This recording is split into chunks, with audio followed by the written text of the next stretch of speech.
আসসালামু আলাইকুম। নবম দশম শ্রেণীর শিক্ষার্থীরা, আজকে তোমাদের অনুশীলনী 17 অধ্যায়ের তোমাদের বইয়ে যে এমসিকিউ গুলো আছে 1 থেকে টোটাল 9 পর্যন্ত, এই 9টা এমসিকিউ সমাধান দেখাবো।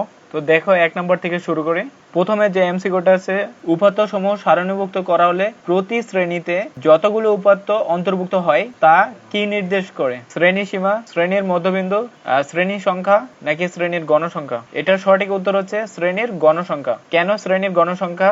আমরা কিন্তু জানি উপাত্ত সমূহ সারণীভুক্ত করা হলে প্রতি শ্রেণীতে যতগুলো উপাত্ত অন্তর্ভুক্ত থাকে সেই সংখ্যাই সেই শ্রেণীর গণসংখ্যা। তার মানে এর উত্তরটা হচ্ছে শ্রেণীর গণসংখ্যা। অথবা তুমি চাইলে এটা সরাসরি মুখস্থ করে নিতে পারো। তাহলে কি হবে? শ্রেণীর গণসংখ্যা। তারপরে এমসিকিউটা লক্ষ্য করি। পরিসংখ্যানের অবিন্যস্ত উপাত্ত সমূহ মানের ক্রমানুসারে সাজালে উপাত্ত সমূহ মাঝামাঝি কোনো মানের কাছাকাছি পুঞ্জীভূত হয়। উপাত্তের এই প্রবণতাকে কি বলে? আচ্ছা, এখানে ক্রমানুসারে সাজানো মানে হচ্ছে তোমার ছোট থেকে বড় আকারে সাজালে, তাহলে পুঞ্জীভূত বলছে না, তার পুঞ্জীভূত মানে হচ্ছে তোমার কেন্দ্রীয় প্রবণতা হবে। তাহলে এখানে মাঝামাঝি কোনো মানের কাছাকাছি পুঞ্জীভূত হয়, তা উপাত্তের এই প্রবণতাকে কি বলে? কেন্দ্রীয় প্রবণতা। তাহলে এটার সঠিক উত্তর কি হবে? কেন্দ্রীয় প্রবণতা। এটা কেন কেন্দ্রীয় প্রবণতা? আমরা কিন্তু এটা রিডিং এর মধ্যে পড়েছি যে অবিন্যস্ত উপাত্ত সমূহ মানের ক্রমানুসারে সাজালে তাকে আমরা কেন্দ্রীয় প্রবণতা বলি। আর ক্রমানুসারে তো আগে বলছি, ক্রমানুসারে মানে কি? ছোট থেকে বড় আকারে সাজালে। তোমরা এই প্রথম দুইটা এমসিকিউ সরাসরি মুখস্থ রাখবা, তাহলে তোমাদের জন্য ইজি হবে। পরে 3 নাম্বারটা লক্ষ্য করি। এখানে একটা সারণী দেয়া আছে, উপরে তাপমাত্রা দেয়া আছে, নিচে গণসংখ্যা দেয়া আছে। 6 ডিগ্রি থেকে 8 ডিগ্রি, 8 ডিগ্রি থেকে 10 ডিগ্রি, 10 ডিগ্রি থেকে 12 ডিগ্রি। গণসংখ্যা হচ্ছে 5, 9, 4। এখানে যে শ্রেণী ব্যক্তিটা দেওয়া আছে সেটা একটু ভালো করে খেয়াল করে দেখো। এখানে দেখো অবিচ্ছিন্ন শ্রেণী ব্যক্তি দেওয়া আছে। অবিচ্ছিন্ন শ্রেণী ব্যক্তির মানে কি? আচ্ছা দেখো, এখানে একটার সাথে আরেকটা মিল আছে।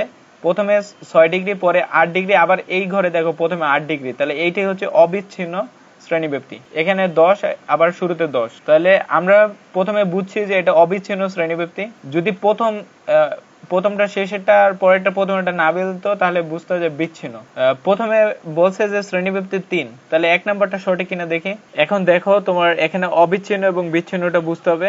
অবিচ্ছিন্ন এবং বিচ্ছিন্ন হলে কিন্তু শ্রেণী ব্যক্তির আলাদা হয়। এখানে ধরো অবিচ্ছিন্ন যেহেতু, তাহলে একটা কাজ করবে, এই 8 থেকে 6 বিয়োগ করে দিলে তোমার অ্যান্সার চলে আসবে। তাহলে 8 ডিগ্রি বিয়োগ 6 ডিগ্রি সমান কত?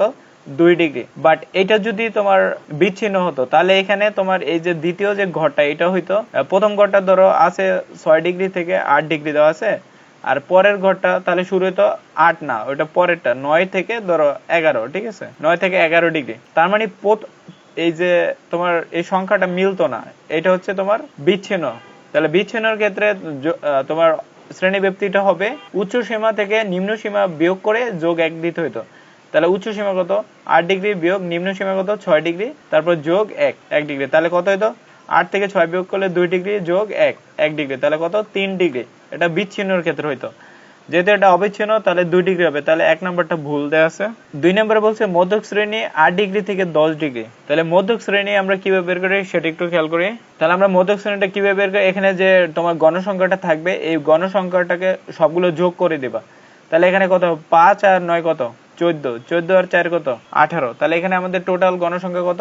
n এর মান হচ্ছে 18। আর মধ্যক শ্রেণী আমরা কিভাবে বের করি? n/2 তম পদ, n/2 তম পদ। তাহলে n এর মান কত? 18 কে 2 দ্বারা ভাগ করে দাও, তাহলে কত আসতেছে? 9। তার মানে 9তম পদ হবে মধ্যক শ্রেণী। আর মধ্যক শ্রেণী বের করার জন্য আমাদের ক্রমযোজিত গণসংখ্যা লাগে। তাহলে আমরা এখানে নিচের একটা ঘর তৈরি করে নিই, ক্রমযোজিত গণসংখ্যা। ক্রমযোজিত গণসংখ্যা কিভাবে বের করে? এই গণসংখ্যার প্রথম ঘরে যে মানটা বসে, ক্রমযোজিত গণসংখ্যার ঘরে সেই মানটাই বসে প্রথম ঘরে। তারপরে এই ঘরের সাথে এই সেকেন্ড ঘর যোগ করে এখানে দ্বিতীয় ঘরে বসবে। তাহলে 5 এর সাথে 9 যোগ করলে কত হয়? 14 আসে। তারপর আবার এই 14 এর সাথে কোনে কোনে যোগ করে তোমার বসাইতে হয়। তাহলে 14 এর সাথে 4 যোগ করলে কত হয়? 18। এখন দেখো, এই যে 9তম পদ এটা কোথায় আছে? এই যে দ্বিতীয় ঘরে আছে না, এই 14 এর মধ্যে। এখন তুমি ক্রমযোজিত গণসংখ্যার দিকে তাকাবা, এই যে 9তম পদটা কোথায় আছে? এই যে 14 এর মধ্যে 9তম পদটা আছে। তাহলে 9তম পদ এটা কোন ঘরে? দ্বিতীয় ঘরে। তাহলে এটা সঠিক। 10 ডিগ্রি থেকে 8 ডিগ্রি এটাই মধ্যক শ্রেণী অবস্থিত। তারপর 3 নম্বরে বলছে তাপমাত্রা অবিচ্ছিন্ন চলক। আচ্ছা, অবিচ্ছিন্ন আর বিচ্ছিন্ন, যদি ধরো মান যদি দশমিক হয়, শর্টকাট মনে রাখতে পারো, মান যদি দশমিক হয় তাহলে ওইটা হবে অবিচ্ছিন্ন। আর যদি মান পূর্ণ সংখ্যা হয়, ঠিক আছে, জনসংখ্যা এরকম পূর্ণ সংখ্যা যার কোনো দশমিক নেই, ওটা হবে বিচ্ছিন্ন। তাহলে এটার উত্তর হবে গ। আশা করি বুঝতে পারছো। তারপর আমরা 4 নম্বরটা দেখি। 4 নম্বরটা কি বলছে, আয়তলেখ অঙ্কন করতে দরকার। আচ্ছা দেখো আয়তলেখ, আমরা আগে তিনটা বিষয় জানি নেই। তোমার এখানে আয়তলেখ, আরেকটা আছে তোমার বহুভুজ, বহুভুজ, আরেকটা আছে অজীব রেখা, অজীব রেখা। তাহলে কোনটার জন্য কি কি লাগে সেটা জানতে হবে। আয়তলেখ অঙ্কনের জন্য আমাদের দুইটা জিনিস লাগে, একটা হচ্ছে অবিচ্ছিন্ন শ্রেণীসীমা, অবিচ্ছিন্ন শ্রেণীসীমা, অবিচ্ছিন্ন শ্রেণীসীমা এবং গণসংখ্যা, ঠিক আছে। বহুভুজ অঙ্কনের জন্য আমাদের মধ্যমান লাগে, মধ্যমান এবং প্লাস গণসংখ্যা লাগে। আর অজীব রেখার অঙ্কনের জন্য শ্রেণীর উচ্চসীমা লাগে, অবিচ্ছিন্ন শ্রেণীর উচ্চসীমা প্লাস ক্রমযোজিত গণসংখ্যা লাগে, ক্রমযোজিত গণসংখ্যা, ঠিক আছে। এই তিনটা মনে রাখতে হবে। তাহলে আয়তলেখার জন্য আমাদের অবিচ্ছিন্ন শ্রেণীসীমা এবং গণসংখ্যা লাগে, বহুভুজ অঙ্কনের জন্য মধ্যমান লাগে এবং গণসংখ্যা লাগে, অজীব রেখার জন্য শ্রেণীর উচ্চসীমা, অবিচ্ছিন্ন শ্রেণীর উচ্চসীমা এবং ক্রমযোজিত গণসংখ্যা প্রয়োজন। তাহলে এই যে এখানে যে তিনটার মধ্যে যে আমরা যে গণসংখ্যা পেলাম, এই গণসংখ্যা তিনটা সবসময় ওয়াই অক্ষ বরাবর বলবে, ঠিক আছে। এই তিনটারই তোমার নর্মাল গণসংখ্যা বলো আর ক্রমযোজিত গণসংখ্যা বলো, সবগুলো ওয়াই অক্ষে বসবে, আর বাকি যেগুলো আছে এগুলো এক্স অক্ষে, ঠিক আছে। এই যে অবিচ্ছিন্ন শ্রেণীসীমা, তারপরে মধ্যমান, এগুলো সব এক্স অক্ষে। তাহলে এখানে দেখো এক নম্বরে কি বলছে, এক্স অক্ষ বরাবর অবিচ্ছিন্ন শ্রেণীবিভক্তি বলবে, তার মানে এক নম্বরটা সঠিক। এই যে আমরা দেখলাম অবিচ্ছিন্ন শ্রেণীবিভক্তি বলবে আয়তলেখার ক্ষেত্রে। তারপরে 2 নম্বর বলছে ওয়াই অক্ষ বরাবর গণসংখ্যা, তার মানে এটাও সঠিক। এই যে গণসংখ্যা মানেই ওয়াই অক্ষ, ঠিক আছে। তারপর শ্রেণীর মধ্যমান, তার মানে শ্রেণীর মধ্যমান তো আমাদের আয়তলেখে লাগে না, কোথায় লাগে, বহুভুজে লাগে, তার মানে এটা ভুল। 4-এর উত্তর হবে ক। তাহলে আমাদের 4-এর উত্তর কি হবে, ক হবে। আশা করি বুঝতে পারছো। পরে আমরা 5 নম্বরটা দেখি, উপাত্তের ক্ষেত্রে প্রচুরক। আচ্ছা প্রচুরকটাকে কেন্দ্র প্রবণতা পরিমাপ, এটা রাইট। আমাদের তোমার কেন্দ্র প্রবণতার পরিমাপ হচ্ছে তিনটা, একটা হচ্ছে গড়, মধ্যক, আর একটা হচ্ছে প্রচুরক। তাহলে কেন্দ্র প্রবণতার পরিমাপ, তাহলে এক নম্বরটা সঠিক। সবচেয়ে বেশি বার উপস্থাপিত মান, এটাও সঠিক। যেই মানটা সব থেকে বেশি সংখ্যক বার থাকবে, তোমার যেই শ্রেণীতে গণসংখ্যা সর্বাধিক থাকবে ওইটা হবে প্রচুরক শ্রেণী। তাহলে সবচেয়ে বেশি যেটা থাকবে ওইটাই প্রচুরক শ্রেণী। আচ্ছা তারপর বলছে সব ক্ষেত্রে অনন্য নাও হতে পারে। ধরো প্রচুরক আমরা যদি বলি, যেমন 1 2, ধরো 3, আবার 2, আবার ধরো এখানে 3 আছে, 5 আছে, ঠিক আছে। এই সংখ্যাগুলো দেওয়া আছে, তার আমরা জানি যে সংখ্যাটা সবচেয়ে বেশি বার থাকবে ওইটাই প্রচুরক। তাহলে এখানে দেখো 2 আছে 2 বার, আবার 3 আছে 2 বার, তো আবার 1 আছে একবার, 5 আছে একবার। তাহলে এখানে প্রচুরক, ধরো প্রচুরক মানে কি, সেটা একই সংখ্যা হতে পারে, অনন্য আবার নাও হতে পারে, এটাই বুঝেছে। তার মানে এখানে আমাদের 3 নম্বরটা সঠিক, 2 নম্বরটা সঠিক, উত্তর হবে 4। আচ্ছা এখানে একটা উদ্দীপক বলছে, শীতকালে বাংলাদেশের কোন একটি অঞ্চলে 10 দিনের তাপমাত্রা সেলসিয়াসে দেওয়া আছে, পরিসংখ্যান হলো এত, ঠিক আছে।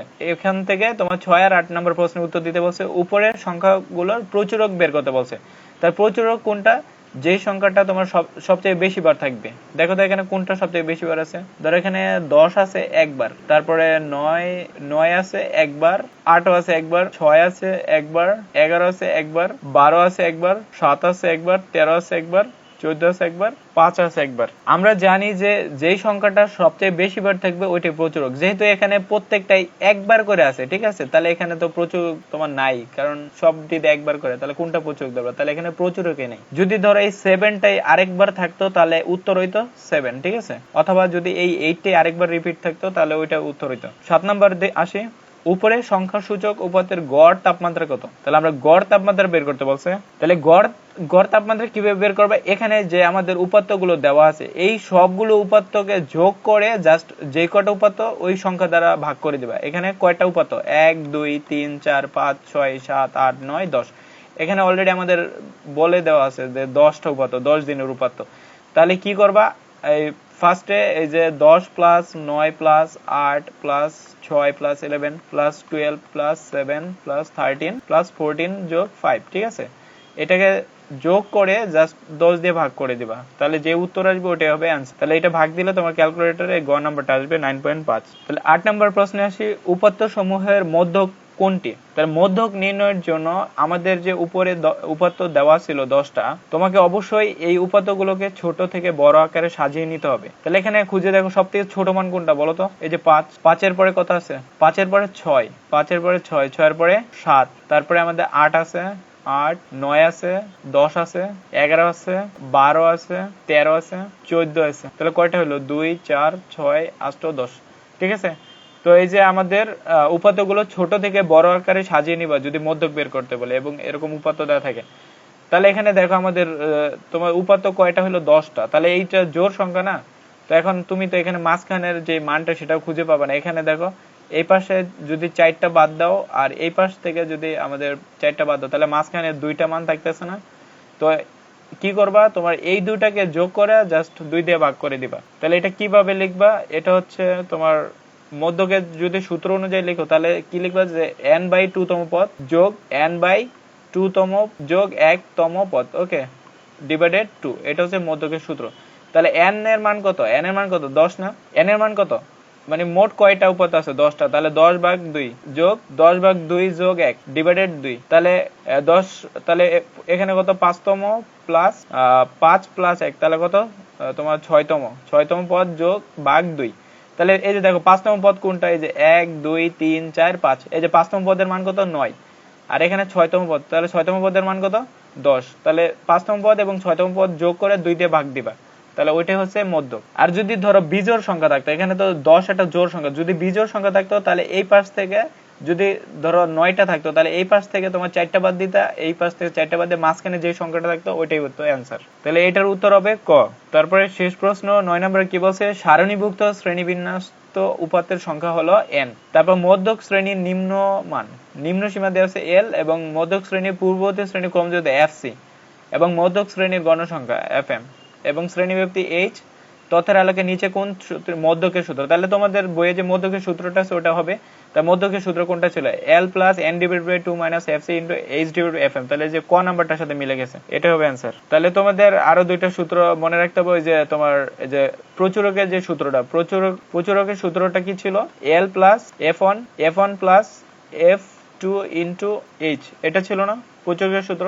আরেকটা ছিল সংক্ষিপ্ত পদ্ধতিতে গড়, সংক্ষিপ্ত পদ্ধতিতে গড়, এটা x বার দ্বারা প্রকাশ করছিল। সংক্ষিপ্ত পদ্ধতিতে গড় কি ছিল, a plus summation of fi ui divided n into h, এটা ছিল সংক্ষিপ্ত পদ্ধতিতে গড়। এই তিনটা সূত্র তোমার মুখস্থ রাখতে হবে, কারণ এগুলো না জানলে তুমি পরিসংখ্যানের অঙ্ক করতে পারবে না। আশা করি এই পর্বের মাধ্যমে তোমার এমসিকিউ গুলো বুঝতে পারছো। আর কোথাও যদি কোনো প্রবলেম থাকে অবশ্যই কমেন্ট করে জানাবে। আজকে এই পর্যন্তই শেষ করব, পরবর্তী পর্বে আমরা বাকি অঙ্কগুলো সমাধান দেখব। সবাই ভালো থেকো, আসসালামু আলাইকুম।